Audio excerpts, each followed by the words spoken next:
Dylan Mortensen. I'm going to do this while I'm driving again, so I won't be able to look at the camera very often. But I have noticed, to say the least, a lot of negative stories about her from people who just don't know what went on. And frankly, she's the only one who knows what went on. We don't know what went on. We'll know a lot more once the trial starts, the Brian Koberger trial starts, and maybe for other people too. I don't know if there are any co-defendants. But for now, people have this little tiny snippet of information about her, that she supposedly opened her door and saw the attacker or a man go by who had a mask on the lower half of his face, a black mask. Then she didn't call the police until the next day. I've noticed a lot of personal attacks on her from people who probably have never been in a situation like that. And I have never been in a situation like that. You know, I've been stalked for 30 years, some pretty violent stalkers. I've never been in a situation where people in my home were murdered and I opened the door and a man is walking by who may have just murdered them. But I will compare it to something that happened to me in the past when I was first being stalked. I would hear somebody outside the little house I was renting in Malibu, California. My car was being vandalized in the middle of the night. There were people outside, and I was too afraid to call the police. Now, the police, the quote-unquote police in Malibu, were a bunch of sheriff deputies from the Lost Hills Sheriff's Department. They had actually gotten in trouble with the media for shooting a man. One deputy had apparently lied to get a search warrant, and they were looking to take his $5 million property under assets forfeiture. And so everybody knew that that guy was a corrupt cop. People were suspicious of a lot of other policemen. And then in California at large, but especially that area, there seemed to be a problem with policemen just pulling people over for no reason and accusing them of speeding. That happened to me.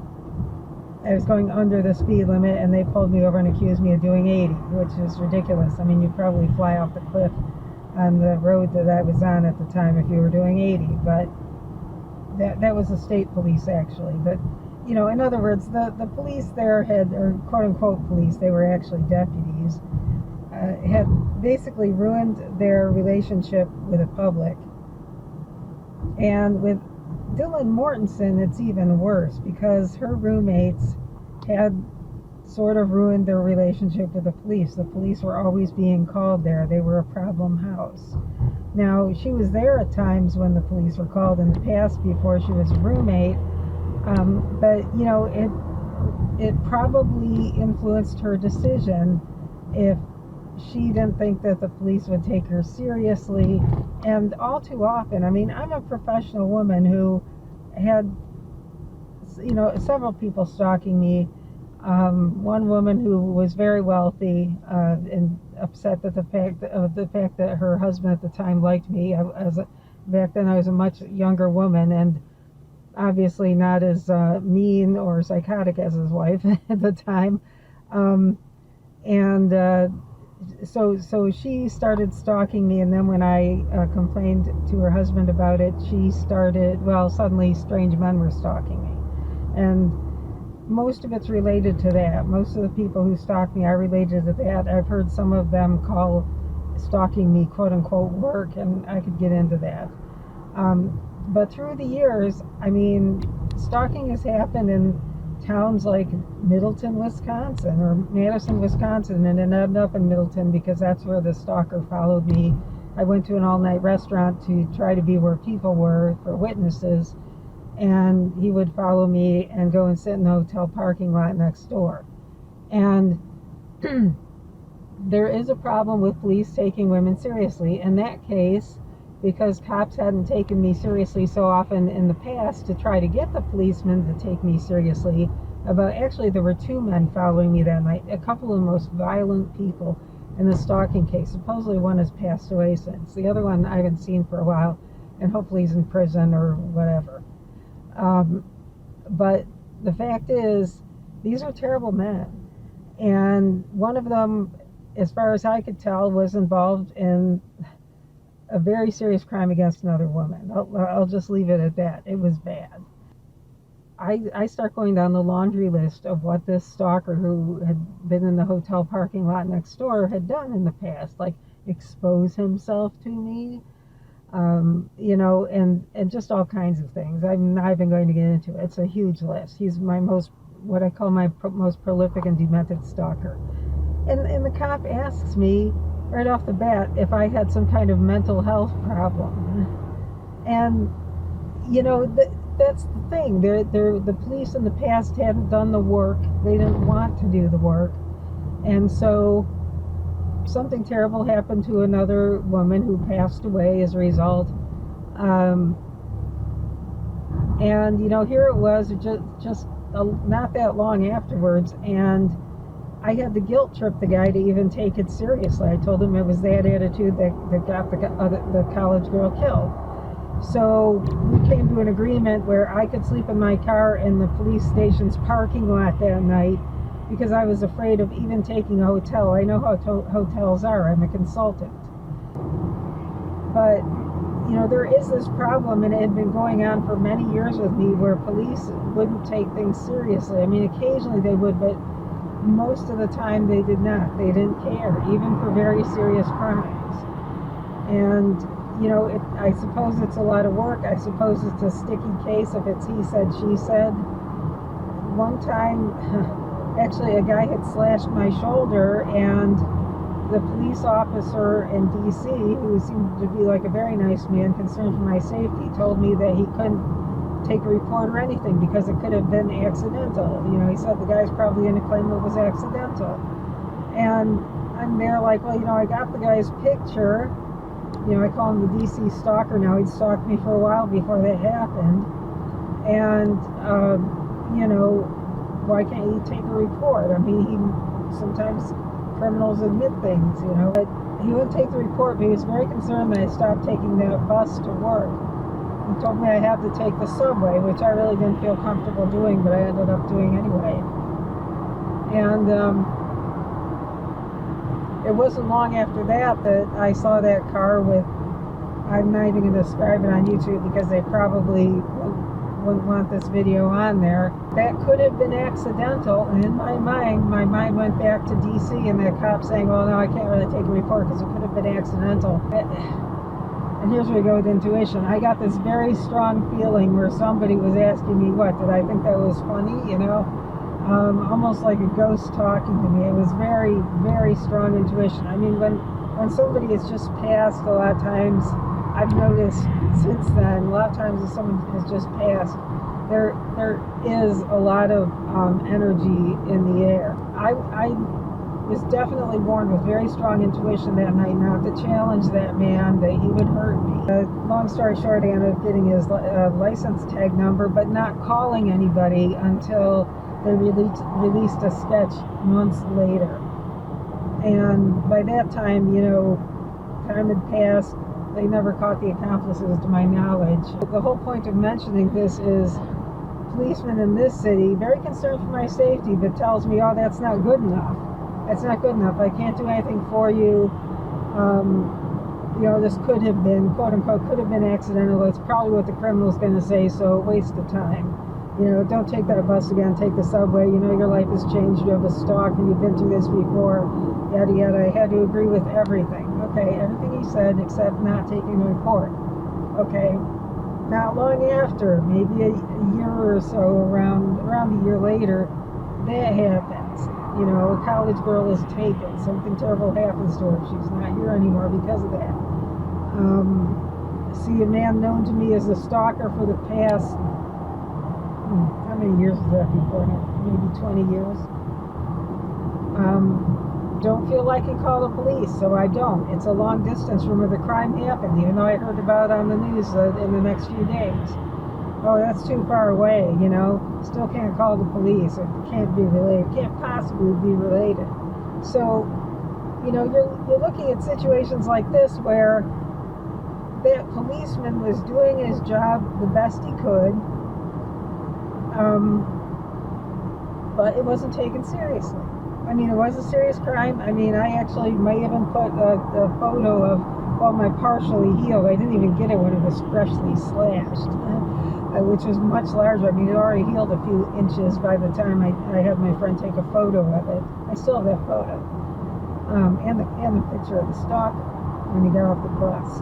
I was too afraid to take his picture while he was on the bus. You know, keep that in mind, even though this happened like more than 15 years after I started to be stalked. Still afraid of taking his picture. Didn't know what he was going to do to me if I did that. But, you know, cop here doesn't exactly ruin a relationship. It tells me, unless you have the deal sealed for us, it doesn't matter, can't take a report. So I racked my brain for what to call the police about, and I decided I can't. So, you know, you have, that's a long-winded way of saying it, but basically you have this lady who lives in a house where they had already had the police called on them over and over again, and the police were really getting sick of it. You know, you could tell from those body cam videos. The police were really tired of dealing with it. You know, so they may not have said it, but it probably seemed to her at the time, oh, I better have something real to call them about, or they're just going to get angry, or they're not going to take me seriously, or I'm going to get in trouble because there might be drugs in this house. And that's a very real consideration. People don't realize that. That to me being too terrified to call the police when my car was being vandalized, because someone from the outside could hear what was going on in that cottage if I even raised my voice more than a whisper. And also, I didn't know if the police there would take me seriously. They had a really bad reputation. And I didn't even know how long it would take them to get there, because I didn't exactly live anywhere near the police station. That was a city with a very long road up against the coast, and the police were kind of toward the valley. And, you know, I didn't know where they'd be starting from. If they weren't starting from somewhere near me, it could take them, you know, 25, 45 minutes to get there, if they even decided to come at all. You know, and so there I'd be stuck with somebody outside who could be very violent. I don't know who this person is, knowing that I called the cops on them, and them having all that time to break in and go after me. So there's that. And, you know, now that I've spent all this time talking about a lot of what goes through a victim's head and relationships with police and all this, there was one thing, and I probably should have mentioned this up front, one thing that convinced me recently that Dylan Mortensen was in fact too terrified to call the police out of fear, at least the night before. I don't know what was going on the next day, but somebody was accusing her online, or some people, you know how YouTube is, one person says it, then somebody else covers that they said it, or somebody gets a source and then somebody else reports it, that person has a source that they say is reliable, and it just goes on and feeds each other like this. But somebody was accusing her of calling friends over to help clean up the scene, the drugs in the house and whatnot, before the cops got there. And they said, oh, she even invited the brother of Ethan, whose name was Hunter. Well, then what I heard on one of those YouTubes yesterday, because YouTube, gee, I watch one of them and it keeps suggesting more, and some of them are actually pretty good. And it is very concerning to me. I mean, remember what I've witnessed in the past, okay? Remember what I've witnessed in the past. So it is interesting to me.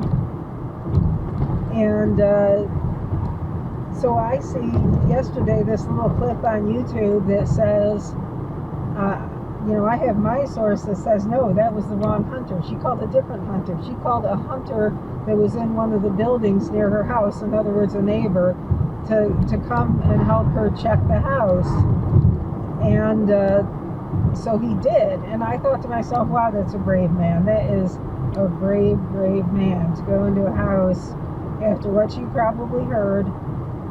And remember, they don't have to put everything she saw and everything she heard and everything that happened in that affidavit. That was just enough to get what they wanted. Okay? They don't want to prejudice the jury pool. So they're not going to put everything they have in there. Or they're not going to show it to the public so we can talk about it and talk about more than we have. Right now everybody's rehashing the few facts that they put in that thing, but we don't have it all. Just recently, within the past year, I was over at somebody's house, and I will say this person is a veteran, has been to war.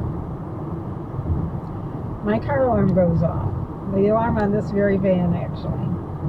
And it almost never goes off, so that was odd. I've had my car vandalized in the past, I don't even know how many times, okay? A favorite, this guy, I've seen him with that wife of the entertainer who had a crush on me back in the early 90s, okay?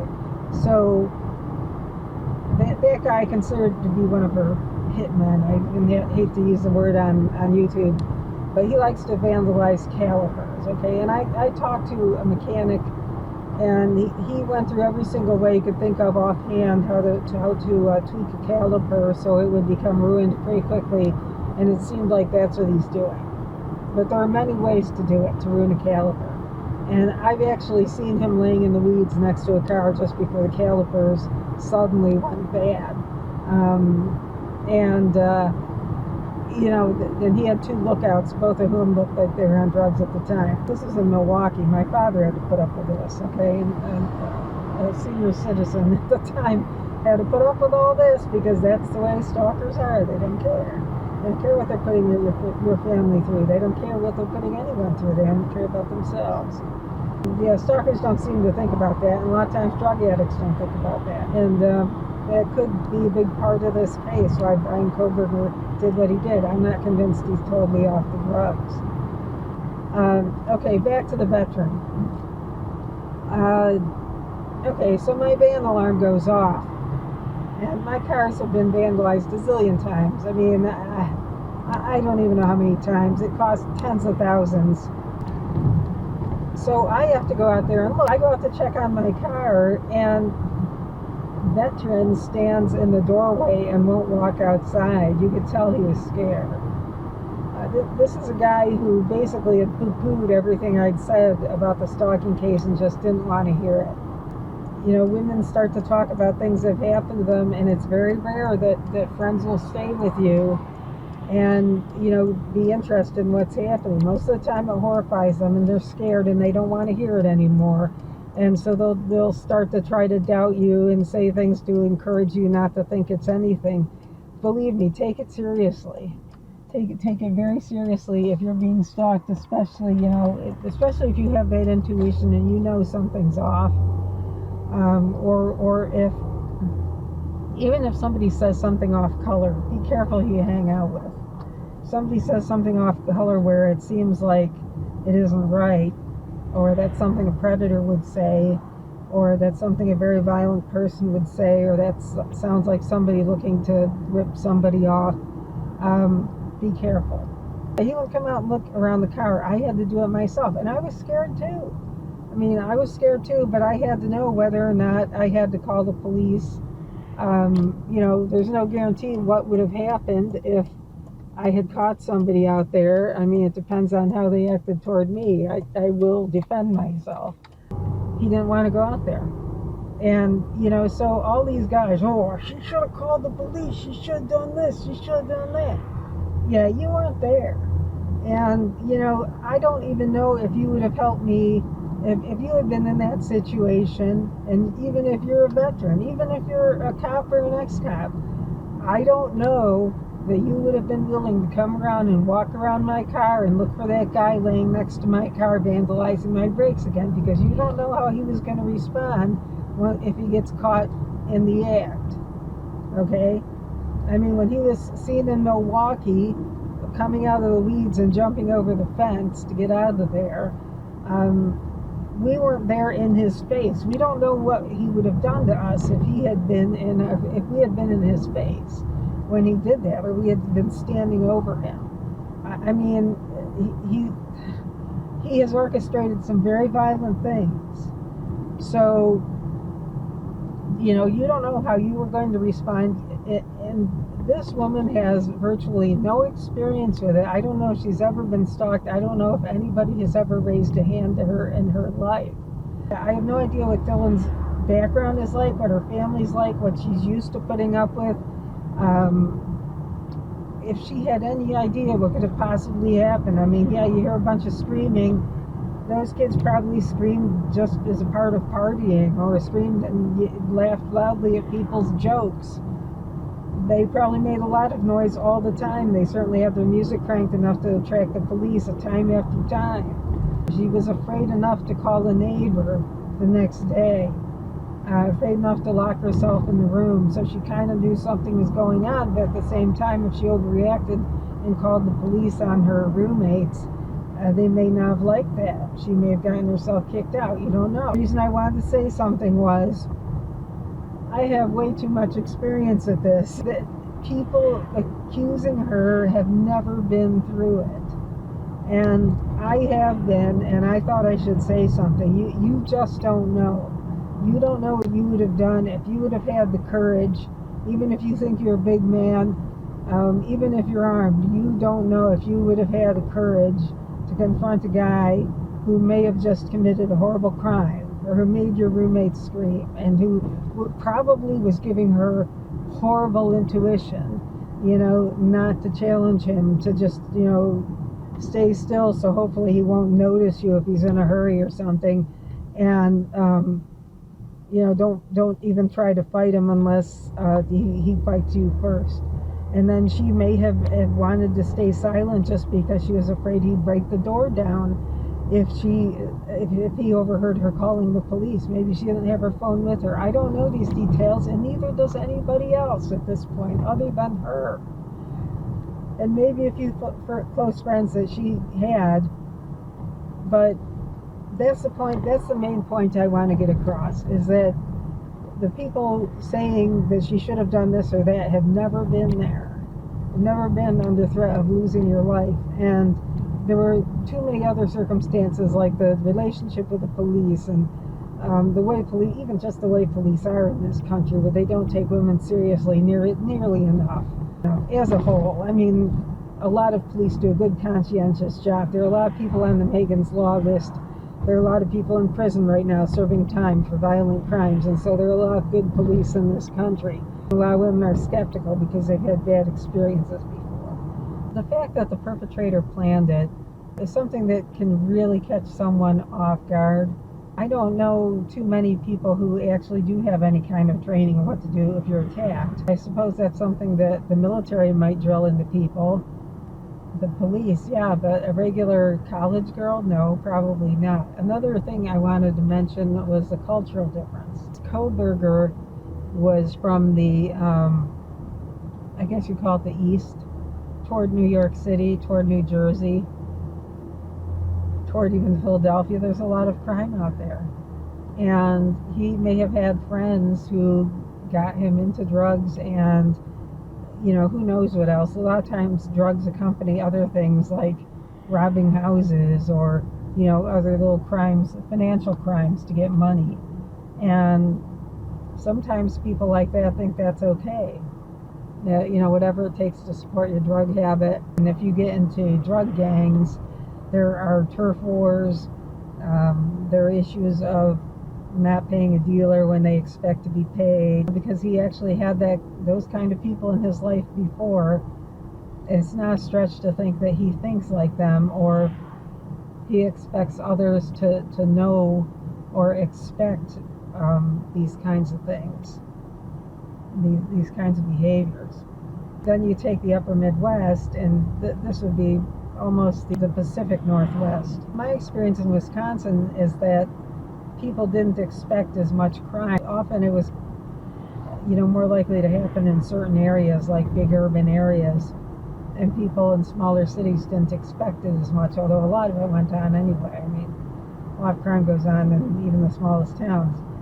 You have people leaving the door unlocked and bragging about it, and, in my experience, for any youngster out there who thinks it's a good thing to leave their door unlocked, that seems to work for a lot of people until it doesn't. Okay? So people say, oh, I've never been disappointed, until they are.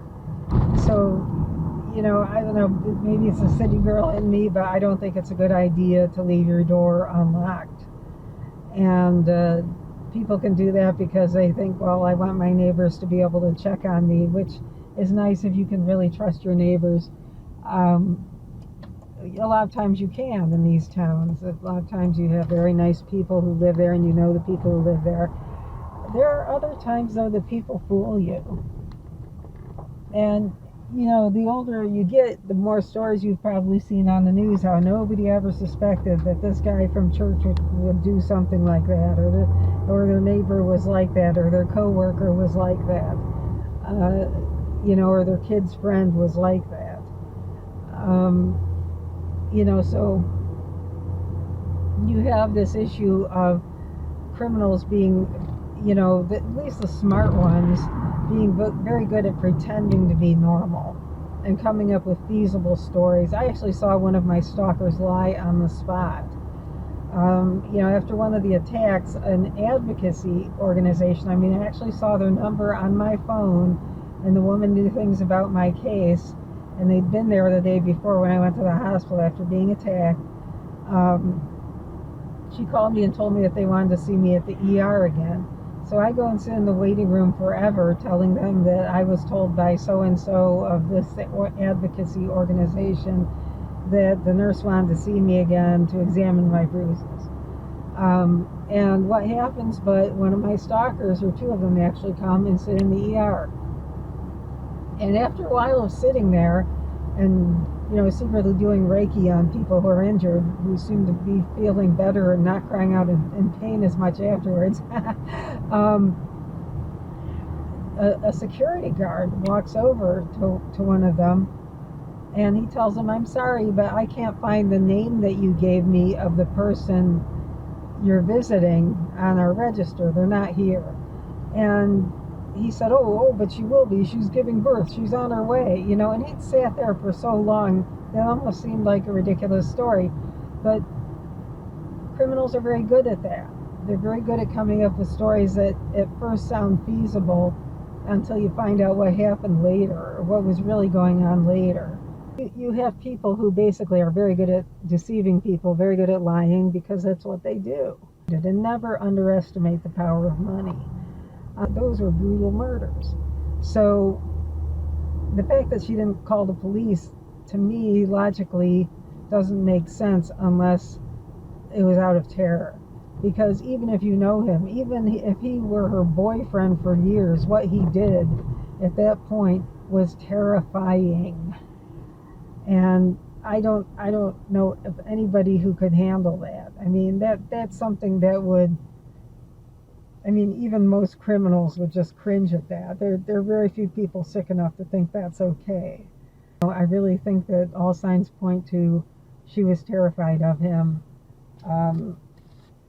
Add that to Hunter being called to check out the house before she thought it was okay to come out. There are two more things I want to cover.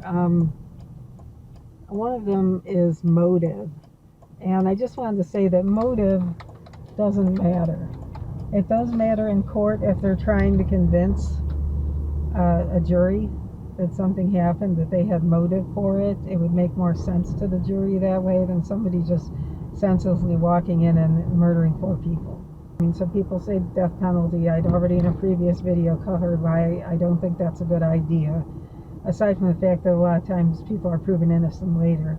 I really don't care to get into a guessing game about motive. A lot of YouTubers spend a lot of time on that. Was he obsessed?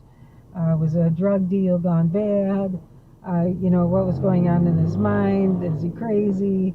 To me, that doesn't matter. What matters is the truth. What matters is what happened. And what matters is if he's that dangerous that he is prevented from doing this again.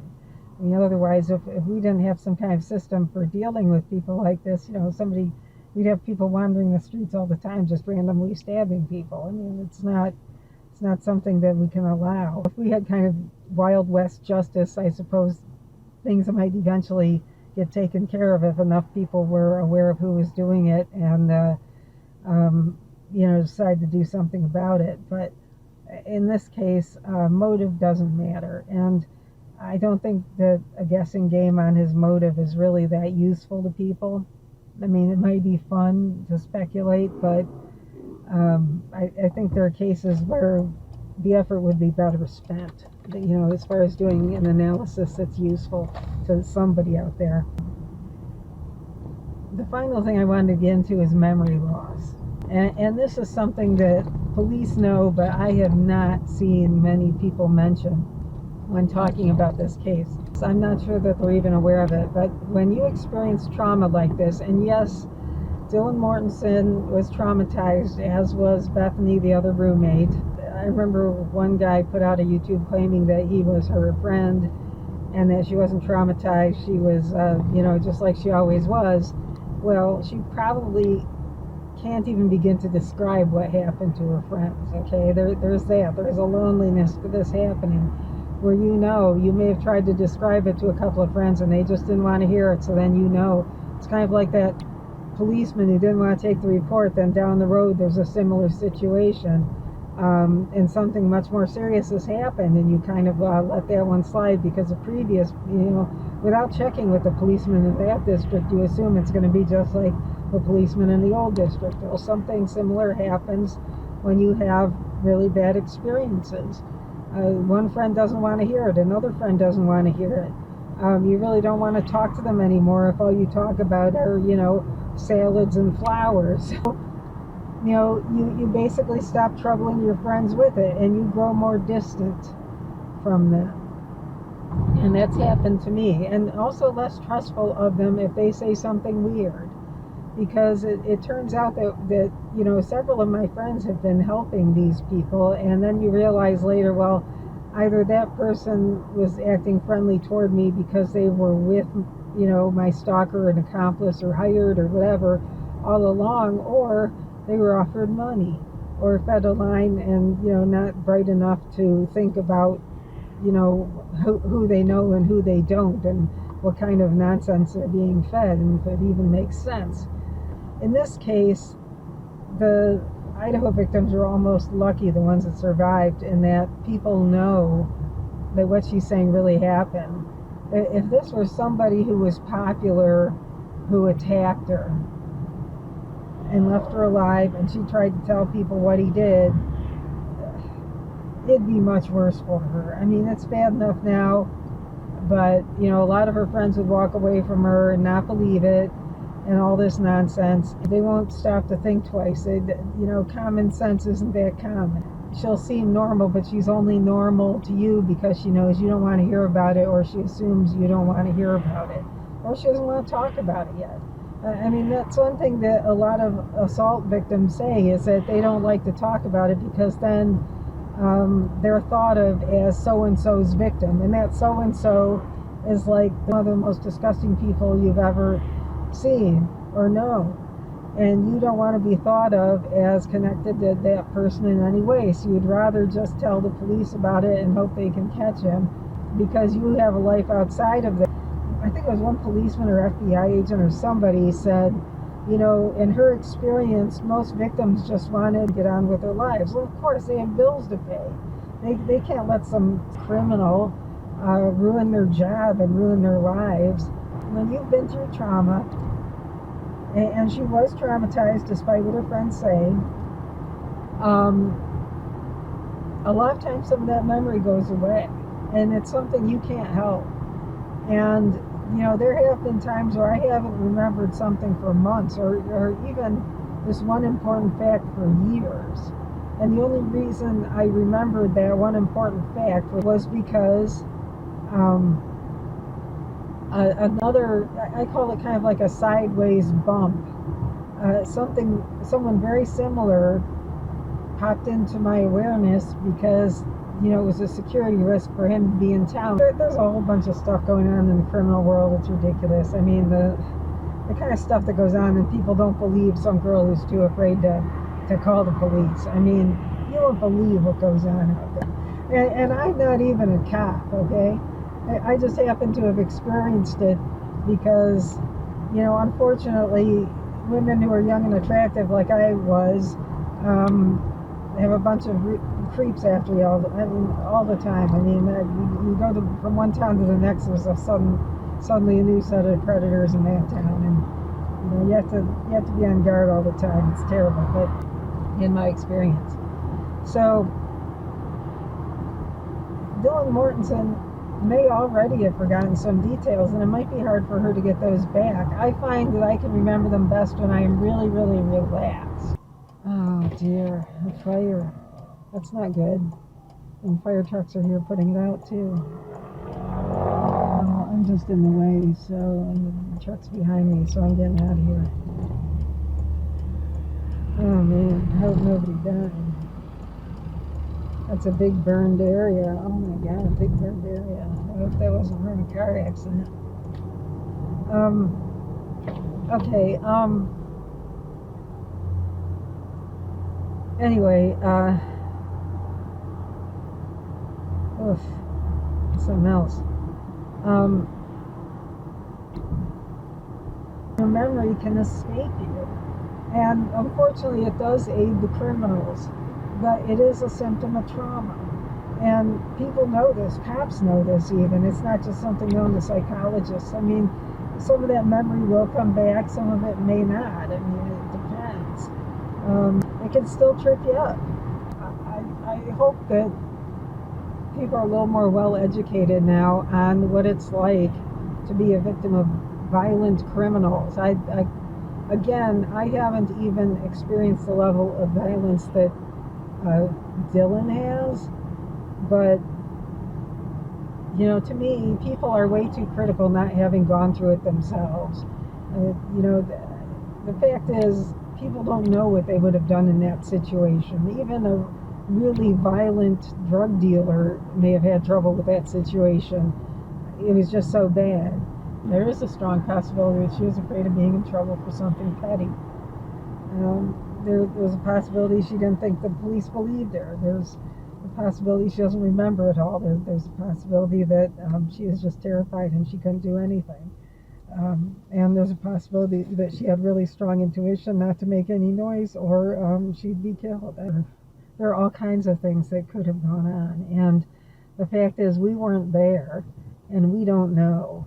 And the trial will try to fill that in for the jury to decide whether the suspect needs to be kept off the streets, which is basically the purpose of this kind of justice. That he's not allowed to do this again is the main thing. The families feel better is a goal too, but the main thing is to keep him away of other members of society, or we can't have a society. Because law enforcement really isn't talking because they want to preserve the ability to have a fair trial. Even if you move the trial at this point to Missoula, or even as far as Seattle, it's still, with all the publicity, is going to be hard to get this man a fair trial. And so, law enforcement really isn't talking much about it. But I mean, there's just so many things. Law enforcement has to get better about how it handles crimes against women. But when you're put in a situation like that, unless you're really trained well, like in the military or something, but even then, you don't know how you're going to respond when you're under threat of your own life. There can be memory loss of trauma. She was traumatized and probably will be for the rest of her life, whether her friends know about it or not. And there are so many things going on there. I mean, I'm not even going to recap everything I just said, but that's basically what I wanted to put out there. That I just wanted to say that the conversations of Dylan Mortensen are way too simple, because there's much more going on that people covering these stories don't have the experience to know about. And now I've talked myself hoarse, so I'll just say that the next story I want to cover is on heavy metals in baby food and the FDA wanting to regulate that now. So I'll get to that as soon as I can. In the meantime, you can watch my previous video on Brian Koberger's veganism, visual snow, and drug habit.